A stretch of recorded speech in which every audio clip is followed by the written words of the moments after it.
एक बार फिर आप लोगों का स्वागत है बकवास फिजिक्स के यूट्यूब चैनल पर। मैं विमल नरेंद्र साटी लेक्चर नंबर 6 लेकर आप लोगों के सामने प्रस्तुत हुआ हूं। लेक्चर नंबर 5 से हमारे एसी सर्किट की ऑफिशियल शुरुआत हो चुकी थी, जिसमें हमने प्योर रेजिस्टिव एसी सर्किट का डिस्कशन किया कि करंट फ्लो जो होगा वो रिजल्टिंग करंट अप्लाइड ईएमएफ के साथ सेम फेज में रहेगा, कोई फेज डिफरेंस नहीं रहेगा।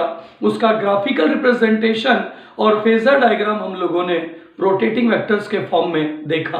अगला पड़ाव है प्योर इंडक्टिव सर्किट या प्योर इंडक्टिव एसी सर्किट। ये क्वेश्चन भी लगभग 3 मार्क का है, लेकिन अगर इसमें कुछ चीजें थोड़ी सी बढ़ जाए तो यही क्वेश्चन 4 मार्क के लिए भी आ सकता है। आप कहोगे सर इसमें क्या बढ़ जाएगा, तो मैंने आपसे वादा किया था कि हम रिएक्टेंस के बारे में पढ़ते हैं, इंडक्टिव रिएक्टेंस एक्सएल के बारे में पढ़ते हैं, कैपेसिटिव रिएक्टेंस एक्सी के बारे में पढ़ते हैं। तो फिलहाल ये प्योर इंडक्टिव सर्किट है, ऐसा एसी सर्किट, ऐसा इलेक्ट्रिकल नेटवर्क जिसमें एक इंडक्टर कॉइल का इस्तेमाल हुआ है, जिसका इंडक्टेंस कैपिटल एल है। इसका किसी प्रकार का रेजिस्टेंस नहीं है। हालांकि ये बात प्रैक्टिकली पॉसिबल नहीं है कि कॉइल है और रेजिस्टेंस ना हो, लेकिन थ्योरेटिकली अजम्पशन हम कह रहे हैं कि हम प्योर इंडक्टिव सर्किट की बात कर रहे हैं, एक इंडक्टर कॉइल की बात कर रहे हैं जिसका इंडक्टेंस कैपिटल एल है, जिसे अप्लाइड एसी दिया गया है, और उस एसी की वजह से जो कुछ भी वहां रिजल्ट मिलेगा उसके फेज का डिस्कशन हमको करना है। सो नॉर्मल क्वेश्चन जो होता है वो मैंने लिखकर रखा है, discuss the flow of N alternating current in pure inductive AC circuit with graphical representation and with proper phasor diagram. Proper phasor diagram और ग्राफिकल रिप्रेजेंटेशन के साथ मुझे फ्लो का, करंट के फ्लो का डिस्कशन करना है। लेकिन असली वजनदार क्वेश्चन ये है जब हम कहते हैं कि साबित कीजिए कि applied EMF leads the resulting current by phase angle π/2 radian और 90 डिग्री। मतलब जो दिया गया ईएमएफ है उसकी वजह से जो करंट आए, या फिर हम शब्द इस्तेमाल कर सकते हैं show that EMF leads the current. Sir आपने भाषा में परिवर्तन क्यों कर दिया? क्योंकि जरूरी नहीं कि ईएमएफ देके ही करंट आए, करंट देकर ईएमएफ इंड्यूस भी कर सकते हैं। इसलिए करंट देकर ईएमएफ आए या ईएमएफ देकर करंट आए, करंट देकर ईएमएफ इंड्यूस हो या ईएमएफ देकर करंट रिजल्टिंग मिले, दोनों ही केस में हमें रिजल्ट सेम मिलेगा। प्योर इंडक्टिव के लिए ईएमएफ लीड करता है करंट को बाय फेज एंगल 90 डिग्री और π/2 radian in case of pure inductive AC circuit. इसी केस में हमें डेरिवेशन फाइंड आउट करना है इंडक्टिव रिएक्टेंस का। इंडक्टिव रिएक्टेंस एक्सएल का फॉर्मूला क्या होता है वो हमें यहां पर निकालना है, रिलेशंस निकालकर बताने। तो शुरुआत दोस्तों सबसे पहले उसी तरीके से जैसा पिछली बार की थी, कंसीडर एसी सर्किट या consider N AC circuit consisting of a pure inductor coil of inductance capital L having negligible resistance as shown in the figure below। मैंने बड़े सिंपल शब्दों में कंसीडर कहा क्योंकि किसी भी डेरिवेशन की, किसी भी एक्सप्रेशन की शुरुआत बड़े प्यार से कंसीडर से होती है। सो कंसीडर एसी सर्किट या consider N AC circuit consisting of a inductor coil of inductance capital L having no resistance, negligible resistance. It means this is a pure inductive AC circuit as shown in the figure below। Diagram बनाने के बाद diagram का नामकरण संस्कार करना जरूरी है। Circuit diagram जो आपको दिख रही है वो pure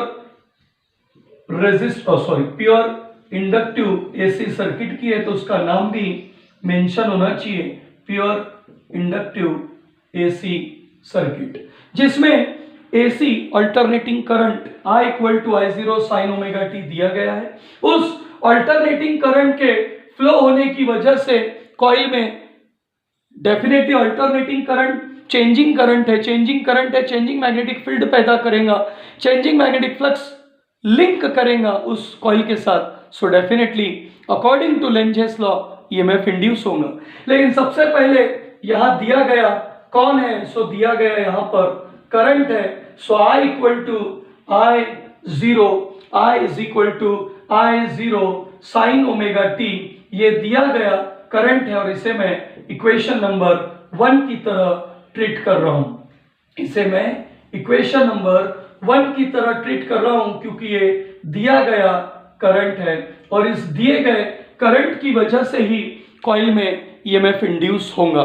so I equal to I0 sine omega t is the alternating current और supplied alternating current to the pure inductive AC circuit. So equation number 1. Due to this alternating current which flows in the pure inductive AC circuit is responsible for inducing the EMF. That induced EMF according to the Lenge's law, this induced EMF according to the Lenge's law, we know very well, according to Lenge's law, in magnitude, अगर हम magnitude में बात करें so Lenz's law का amount magnitude में हमें क्या मिलेगा, so induced EMF E is equals to capital L times of DI by dt।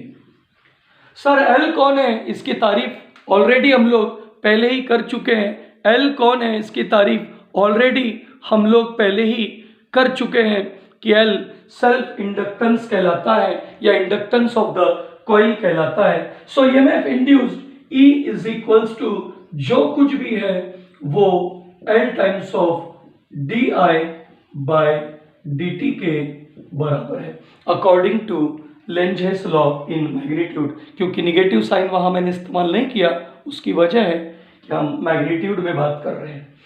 Sir ये क्या था, ईएमएफ इंड्यूस्ड का अमाउंट हमारे हाथ लगने का चांस अब शुरू हो चुका है कि हम कैसे ईएमएफ इंड्यूस पर पहुंचेंगे। सर अब करना क्या होगा, हमारे पास इक्वेशन I की मौजूद है, उसको इक्वेशन 1 को हम सब्स्टिट्यूट करेंगे यहाँ और सॉल्व करेंगे। Therefore E is equal to L जैसे का तैसा d by dt of I की जगह हमें मिलेगा I0 साइन ओमेगा टी। कहां से आया, तो since from equation number 1। Therefore E is equal to L जैसे का तैसा I0। सर I0 कौन है, हमने कहीं मेंशन नहीं किया। I0 peak value of current है, I0 peak value of current है जो कि कांस्टेंट है, फिक्स है। आप चाहो तो नीचे यहां मेंशन कर सकते हैं वेयर में peak value of current. Sir इसे वेयर के बजाय इसे हम लेट लिख सकते हैं और वेयर में I0 की तारीफ कर सकते हैं कि वो कौन है। सो I0 is the peak value of current. बाकी ओमेगा टी फेज है और I alternating supplied given current है। दोनों में I0 साइन ओमेगा टी में I0 की टर्म कांस्टेंट है, डेरिवेटिव के बाहर है।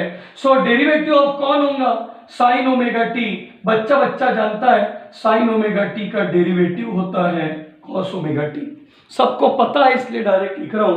L एज इट इज है, I0 कांस्टेंट है, साइन ओमेगा टी का डेरिवेटिव कॉस ओमेगा टी है, ओमेगा टी का फर्दर डेरिवेटिव ओमेगा होता है। सो आपके सामने इक्वेशन बन रही है E is equal to omega L into I0 cos omega T. Sir इसको आप और क्या कर सकते हैं, इसे मैं कंपैरेटिव फॉर्मेट में अगर लेकर जाऊं तो मैं कुछ चीज लिखने जा रहा हूं, जरा ध्यान से देखिएगा। इस पूरी टर्म की जगह, क्योंकि आप भली बात ही जानते हैं, बात हम पहले भी पढ़ चुके हैं कि अगर लेफ्ट साइड में ईएमएफ है तो राइट साइड का अमाउंट भी ईएमएफ होना चाहिए। राइट साइड में अगर कॉस हो या साइन हो, जो भी टर्म हो, लेकिन वो तो प्योरली वैल्यू दे रहा है। सो आंसर देने का कॉपीराइट सिर्फ ओमेगा L I0 के पास है। सो ओमेगा L I0 का जो यूनिट होगा वो लेफ्ट हैंड साइड के यूनिट ईएमएफ के जैसा अर्थात वोल्ट होना चाहिए। और एक लॉजिकल बात सबको पता है कि अगर ये इंड्यूस्ड ईएमएफ है, अल्टरनेटिंग ईएमएफ है, क्योंकि ओमेगा टी वहां है, इसका मतलब ये लगातार टाइम के साथ अल्टर हो रहा है। सो इंड्यूस्ड ईएमएफ तो आया according to Lenz's law, but it behaves like the alternating voltage, alternating EMF, alternating result EMF, resulting EMF. So E equal to, ये जो पूरी वैल्यू मिलेंगी क्योंकि उसमें आई जीरो मौजूद है, सो वो ई जीरो के बराबर होगा।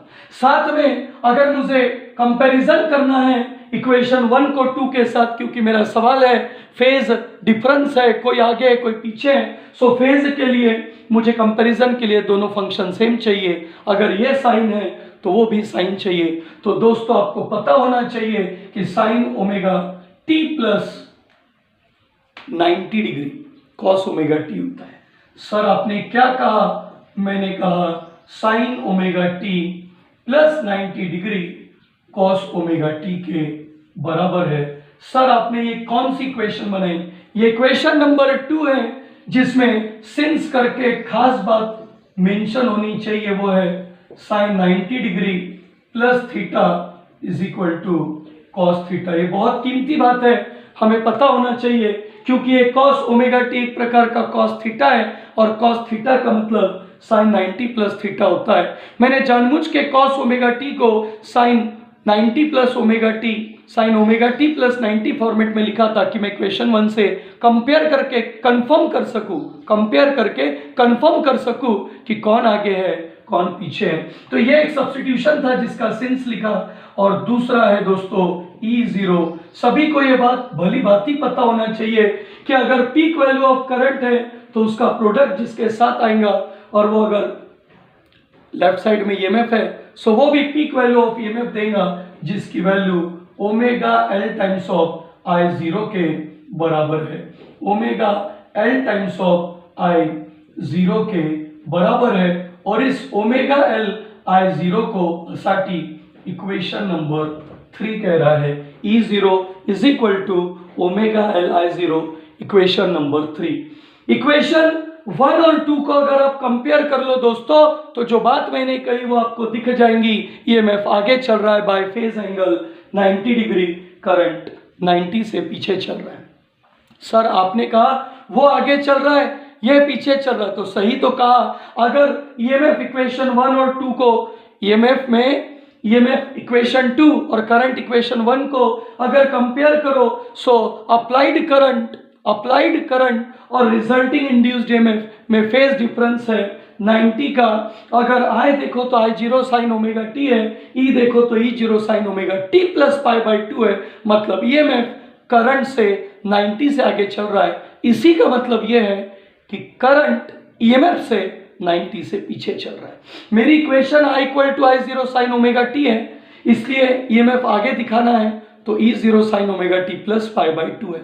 हो सकता है कभी आप सॉल्व करो और आपका ईएमएफ अगर E equal to E zero sine omega T है और आपको अगर करंट पीछे दिखाना है, सो आप रिजल्टिंग करंट दिखा सकते हो I zero sine omega t minus pi by 2।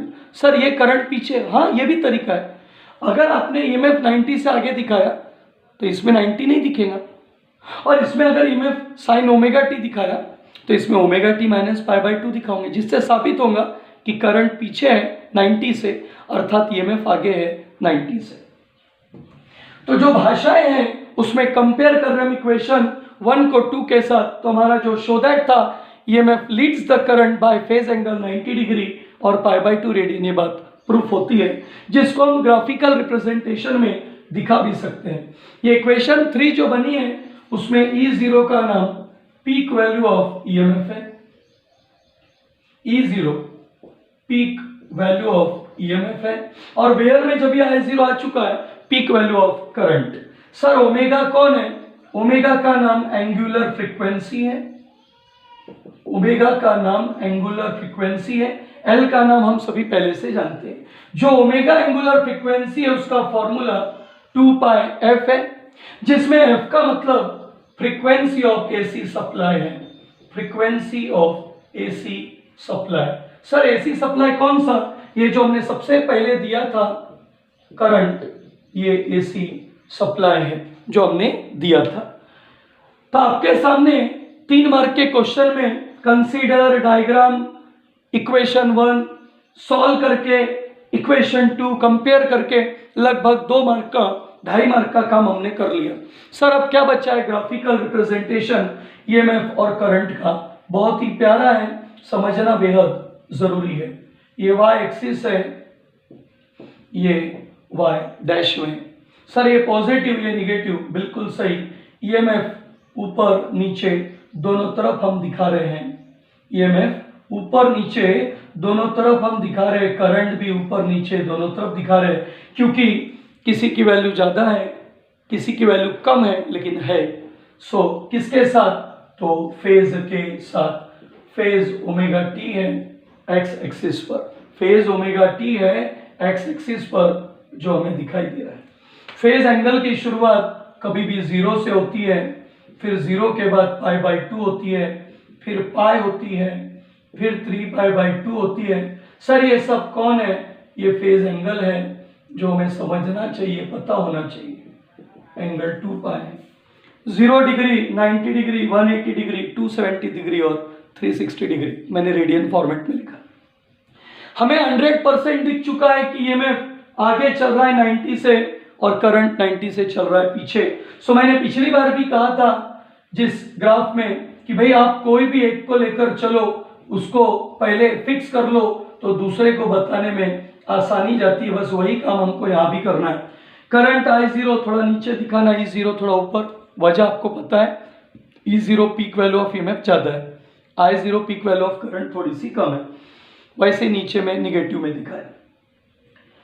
EMF का ग्राफ कभी भी पहले बना लेने का। जब भी ईएमएफ बनाया करंट साथ में चल रहा था, अभी ईएमएफ बनाएंगे नॉर्मल जैसा बनाते, करंट उसमें 90 से पीछे दिखाएंगे, मतलब एक साइकिल का चौथा हिस्सा पीछे दिखेगा, चौथा हिस्सा। सर कैसे? दिखाता हूं। ईएमएफ की शुरुआत हुई 0 से, फिर 90 हुआ, फिर 180 हुआ, फिर 270 हुआ और फिर 360 हुआ। सो ईएमएफ को हम कंटिन्यू ग्राफ से दिखा रहे हैं। ईएमएफ को दिखाते समय हम कंटिन्यू ग्राफ का इस्तेमाल कर रहे हैं इस तरीके से, और करंट को दिखाने के लिए डैश डैश ग्राफ का इस्तेमाल करेंगे। ईएमएफ हो गया, इसको ई नाम दे दिया। करंट वाला ग्राफ दिखाना है, लेकिन करंट 90 से पीछे चल रहा है और ईएमएफ अगर कहां से शुरू हुआ है? 0 से। सो करंट उसके एक बार पीछे रहेगा, एक क्वार्टर पीछे रहेगा, एक क्वार्टर पीछे नहीं। ये अगर मीन से है सो वो रहेगा निगेटिव मैक्सिमम से, यानी एक हाफ साइकिल का हाफ पीछे चलेगा। सो यहां से करंट शुरू होगा। मतलब जब ईएमएफ की वैल्यू 0 होती है सो वो निगेटिव मैक्सिमम पर होता है। जब ईएमएफ मैक्सिमम पर जा रहा है तो करंट, और साइकिल जैसी चलती वैसी चलती, इसलिए कोई दिक्कत नहीं। अगर ये निगेटिव मैक्सिमम था तो अब ये 0 होगा, फिर ये पॉजिटिव मैक्सिमम होगा, फिर ये 0 होगा और फिर ये निगेटिव मैक्सिमम होगा। सर साइकिल कहां से शुरू हुई? जहां से शुरू हुई वहीं खत्म होगी।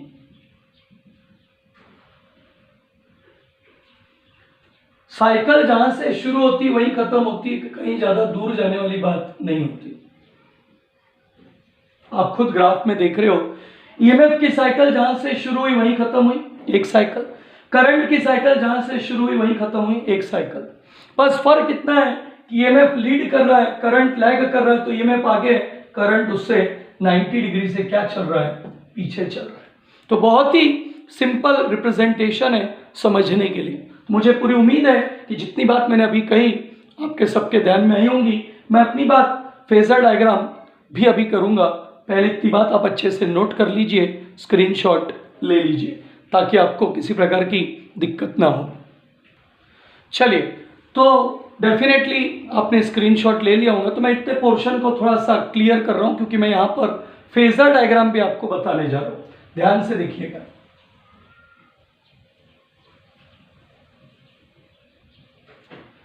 फेजर डायग्राम का मतलब मैंने थोड़ी देर पहले ही क्लियर कर दिया था कि किस चीज को हम फेजर डायग्राम कहते हैं। सो भाई, अप्लाइड ईएमएफ रिजल्टिंग करंट या applied current resulting induced EMF का जो फेज डिफरेंस है आगे पीछे, उसको रिप्रेजेंट करने के लिए हम एक्स वाई एक्सिस का इस्तेमाल करते हैं, फेजर का इस्तेमाल करते हैं, फेज एंगल का इस्तेमाल करते हैं रोटेटिंग वेक्टर के साथ। रोटेटिंग वेक्टर के रूप में पीक वैल्यू ऑफ ईएमएफ और पीक वैल्यू ऑफ करंट अर्थात ईएमएफ और करंट हम शो करते हैं। सर कैसे, जरा ध्यान से देखिएगा, क्योंकि अब की बार दोनों साथ में नहीं है, अब की बार एक आगे है और एक पीछे है। तो ग्राफ को ध्यान से देखिए कैसे आपको समझ में आता है कौन आगे है और कौन पीछे है। सर ये क्या था, ये वाई एक्सिस है जिसमें आपको ईएमएफ दिखाई दे रहा है। ये रोटेटिंग वेक्टर मैंने ईएमएफ के लिए बनाकर रखा है। ये रोटेटिंग वेक्टर का एरो इंडिकेट कर रहा है कि उसका मैग्नीट्यूड इतना है।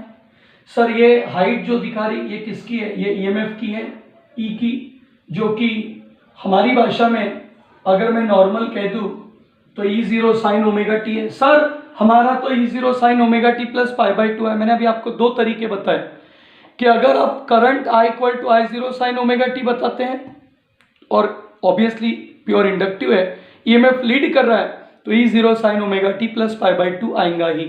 लेकिन अगर आप E0 साइन ओमेगा टी दिखा रहे हैं तो करंट डेफिनेटली पीछे दिखाने के लिए आपको माइनस में दिखाना पड़ेगा। सर ये क्या है, ये फेज एंगल है। E का ये जो पीक मिल रहा है E0, ये जो हाइट है, ये किसको रिप्रेजेंट कर रहा है, तो ईएमएफ को रिप्रेजेंट कर रहा है, जिसकी equation E0 sign omega T है जब एंगल ओमेगा टी है। लेकिन अगर E0 इस फेज एंगल में एक्स एक्सिस पर इस फेज एंगल में फेज से ओमेगा टी से आगे है, सो डेफिनेटली करंट जो है वो 90 से पीछे चल रहा है इस E0 से। सो मुझे 90 का एंगल दिखाकर उसे कहीं ना कहीं पीछे दिखाना होगा।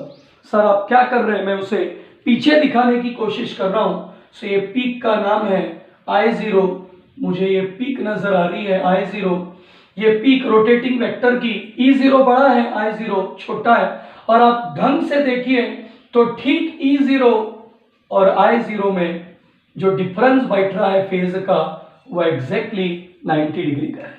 E0 और I0 में फेज डिफरेंस ठीक कितने का बैठ रहा है, 90 डिग्री का।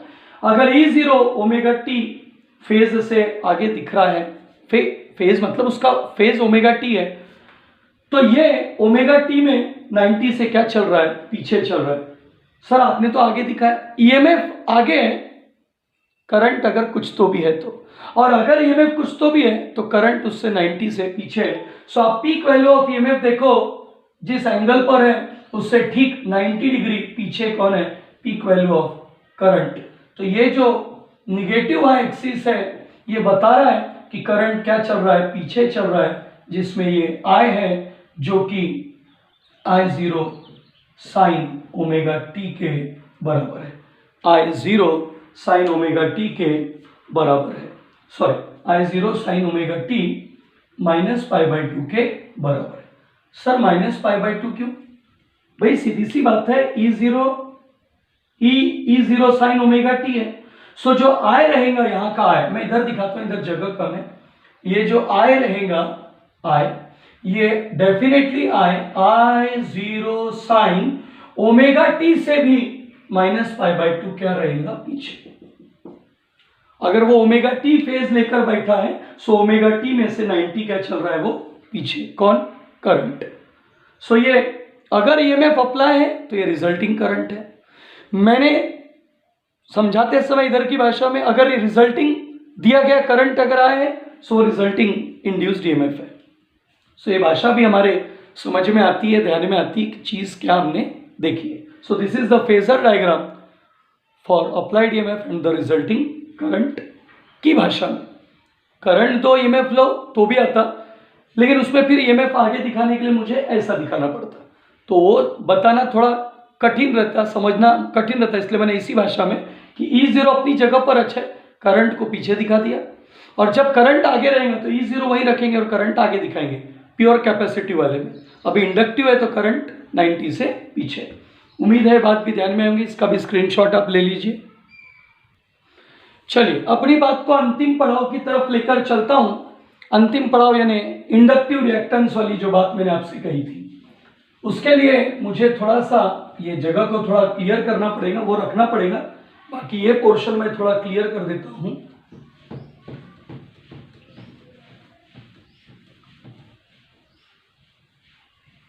बड़े आराम से एक या दो स्टेप में हमें आंसर अपना मिल जाएगा इंडक्टिव रिएक्टेंस का, जिसके लिए हमें इक्वेशन 3 का इस्तेमाल करना पड़ेगा।